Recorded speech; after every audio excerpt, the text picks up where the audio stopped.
और चलिए अब रुक करते हैं खबरों का। छत्तीसगढ़ से खबर। छत्तीसगढ़ में हुए डीएमएफ घोटाले पर सोशल मीडिया में अब सीनियर लीडर्स के बीच बयानबाजी भी शुरू हो चुकी है।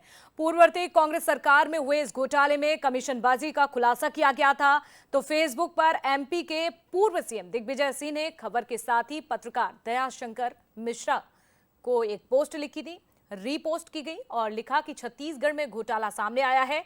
इसका छत्तीसगढ़ के डिप्टी सीएम विजय शर्मा ने जवाब दिया। उन्होंने कहा कि इस लूट और घोटाले का श्रेय आपकी पूर्ववर्ती सरकार को ही जाता है। बीजेपी छत्तीसगढ़ ने भी अपनी प्रोफाइल पर इसे रीपोस्ट करते हुए भूपेश सरकार को ट्रोल किया और लिखा कि कद्दू कटेगा और सब में बटेगा। तो भूपेश के भ्रष्ट गैंग में सबको यही भरोसा था, ये उन्होंने रीपोस्ट में लिखा। तो देखिए जिस तरह से ये पोस्ट की गई है और इधर राजेश मूणत ने कहा है कि इतिहास के पन्ने पलट लें, घोटाला जिनके कार्यकाल में हुआ है दस्तावेज में उपलब्ध करा दूंगा। इतिहास के पन्ने पलट ले, आ जाओ छत्तीसगढ़, स्वागत है, अभिनंदन है, वंदन है। डीएमएफ घोटाले के अंदर कौन लोग थे, किनके कार्यकाल में हुआ, उनको अगर दस्तावेज चाहिए तो मैं उपलब्ध करा दूंगा। अधूरी जानकारी होगी तो मैं पूरी दे दूंगा। माननीय भूपेश बघेल जी के नेतृत्व में जिस समय मुख्यमंत्री थे उस समय तो वे राजा के रूप में काम कर रहे थे। उन्हें लोकतंत्र पे विश्वास तो था ही नहीं। तो ये बात पहले पता नहीं थी क्या आपको? समय कभी किसी का नहीं रहता, समय बोलता है। और लोकतंत्र इसलिए बोलता है कि लोकतंत्र जीवित है हिंदुस्तान में।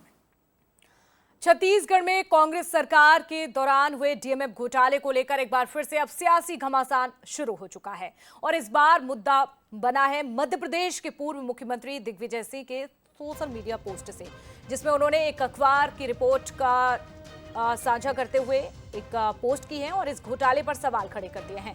दिग्विजय सिंह के पोस्ट पर सियासी बवाल मचा हुआ है। इस पोस्ट के जरिए बीजेपी ने कांग्रेस को घेरा है।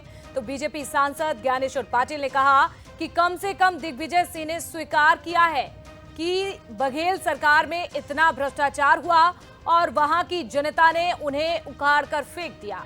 तो विधायक अर्चना चिटनिस ने कहा कि उनका बहुत देर से उन्हें समझ में आया है, उनके कहने से पहले ही छत्तीसगढ़ की जनता समझ चुकी थी, इसीलिए कांग्रेस को बाहर किया गया और बीजेपी ने सरकार बनाई।